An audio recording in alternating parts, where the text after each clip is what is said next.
Bismillahirrahmanirrahim. Assalamualaikum warahmatullahi wabarakatuh.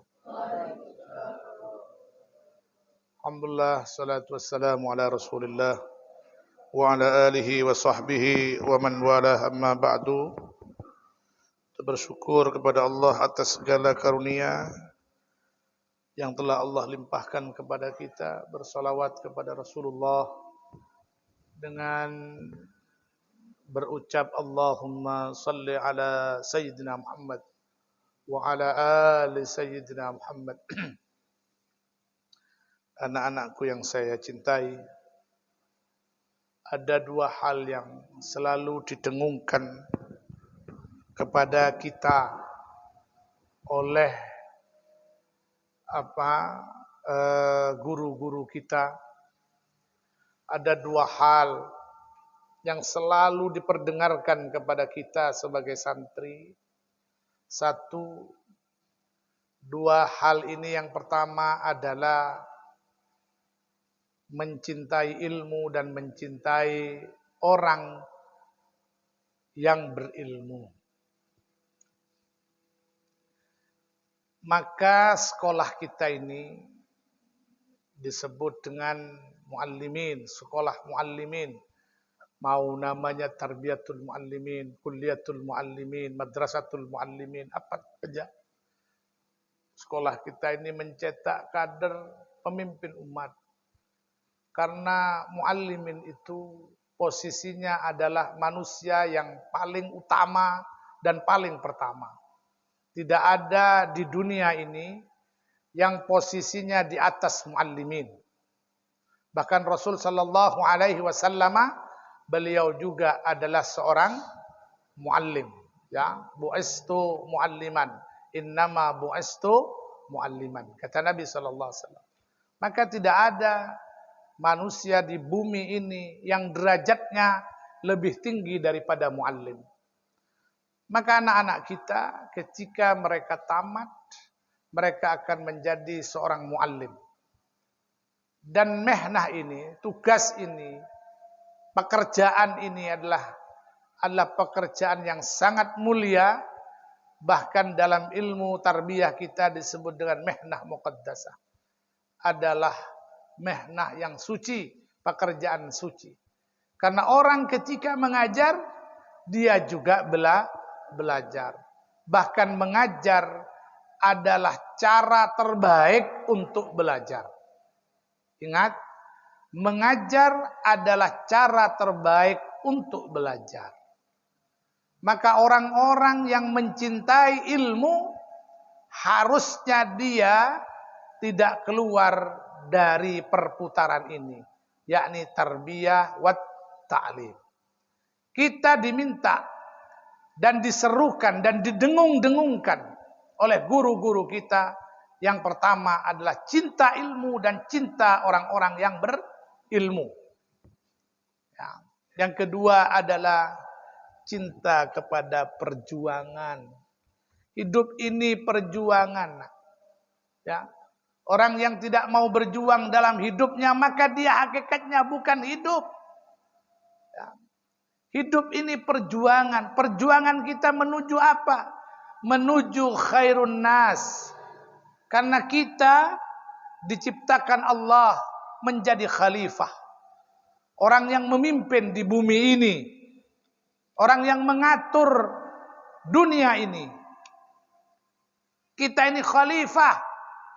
Maka harusnya hidup kita, ya, tidak untuk diri kita saja atau keluarga saja. Bagaimana kita bisa berjuang, hidup kita juga manfaat di tengah masyarakat. Itulah kita. Makanya dua cinta ini, cinta ilmu dan cinta perjuangan, ini harus ada di dalam diri kita masing-masing. Sehingga kita tahu betul apa tujuan hidup ini. Untuk apa kita hidup. Mau kemana ini hidup. Mau kita bawa kemana kehidupan ini. Dan lain sebagainya. Dan lain sebagainya. Makanya orang yang tidak tahu hakikat hidupnya, pasti dia tidak akan tahu hakikat mau kemana dia hidup ini. Mau apa dia hidup ini. Apa yang akan dia perbuat dalam hidup ini. Banyak pertanyaan-pertanyaan yang ada di dalam dirinya. ketika manusia itu tidak faham akan arti kehidupan. Maka sekali lagi, cinta perjuangan adalah hal yang didengung-dengungkan oleh guru-guru kita, supaya dengan ini kita akhirnya tahu bahwasanya hidup ini bukan untuk diri saja, bahwasanya hidup ini bukan hanya untuk keluarga saja, tetapi kita hidup untuk memberikan memberikan kehidupan juga di tengah masyarakat, menjadi manusia yang bermanfaat, agar supaya hidup hanya lewat saja, tapi justru hidup kita bermakna, hidup kita ada maknanya, sehingga ketika kita mati besok betul-betul terasa bahwasanya kita pernah hidup. Waladatska yabna Adam bakian wan nasu haulaka yadhakuna surura. Ketika kita lahir, kita menangis, orang-orang di samping kita tertawa bahagia. Maka besok pada saatnya kita harus membalik keadaan ini. Ketika kita lahir, kita yang menangis, mereka tertawa. Nah, pada perjalanan hidup ini harus betul-betul kita ingat ini. Orang-orang yang mencintai perjuangan dan dia mau berjuang dalam hidupnya sehingga dia bermanfaat di tengah masyarakat, besok ketika dia mati, orang-orang yang ada di sekelilingnya, masyarakatnya akan berkabung, akan menangis, akan merasa kehilangan. Bahkan ketika manfaatnya semakin besar, juga mungkin bisa jadi kematiannya ditandai dengan setengah tiang bendera, menandakan betapa hari itu adalah hari di mana kita kehilangan orang tersebut, orang yang bermanfaat. Tetapi kita saat itu menghadap Allah dalam keadaan bahagia, dalam keadaan senang, dalam keadaan lepas. Kenapa? Karena kita telah melaksanakan tugas khalifah di muka bumi. Maka itulah hari yang dinantikan oleh orang-orang yang manfaatnya besar. Itulah hari yang betul-betul ditunggu. Kematiannya adalah hal yang dia tunggu, karena hari itu dia sudah terlepas dari kepenatan dunia. Dia akan menghadap Tuhannya dengan apa yang difirmankan Allah, menjadi jiwa yang tenang, seperti yang difirmankan Allah, ya ayyatuhan nafsul mutmainnah irji'i ila rabbiki radiyatan mardiyah. Jiwa ini menjadi radiyah, diridai oleh Allah Subhanahu wa taala. Hari itu justru hari yang dia tunggu.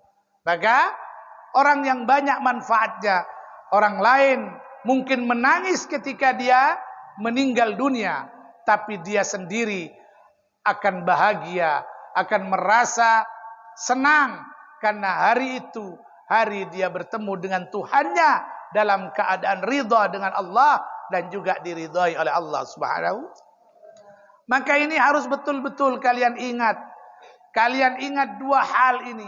Dua hal yang selalu didengung-dengungkan oleh guru-guru kita. Jangan pernah lupa dengan hal ini. Ketika hidupmu tak berguna, buat apa engkau hidup? Ketika engkau tak bisa memberikan kontribusi apa-apa kepada orang-orang di sekelilingmu, terus buat apa hidupmu? Itu harus terus kau dengung-dengungkan.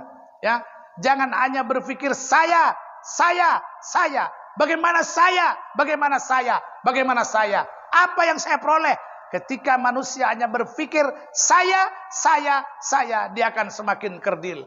Tapi ketika dia berpikir saya akan memberi apa yang saya bisa lakukan untuk umat ini, apa kontribusi apa yang akan bisa saya berikan untuk bangsa ini, dan lain sebagainya. Kita mungkin kecil, tapi cara berpikir kita harus besar. Dan dengan kebesaran berpikir itu, Allah akan membantu kita. Sebab apa? Allah sendiri yang berjanji di dalam Al-Quran, in tansurullaha yansurkum wa yuthabbit aqdamakum. Itu janjinya Allah. Jangan pernah ragu. Allah menjanjikan ini, dan Allah tidak pernah dia mengingkari janjinya. Innallaha la yukhliful mi'ad. Mudah-mudahan kita semua dengan wasilah belajar ini, dengan wasilah talabul ilmi, besok menjadi manusia-manusia manfaat di tengah masyarakat, berguna hidup kita. Betul-betul nanti ketika mati kita menjadi radiyah dan juga diridhai oleh Allah Subhanahu wa taala. Amin. Ala hadhihi al-Fatihah.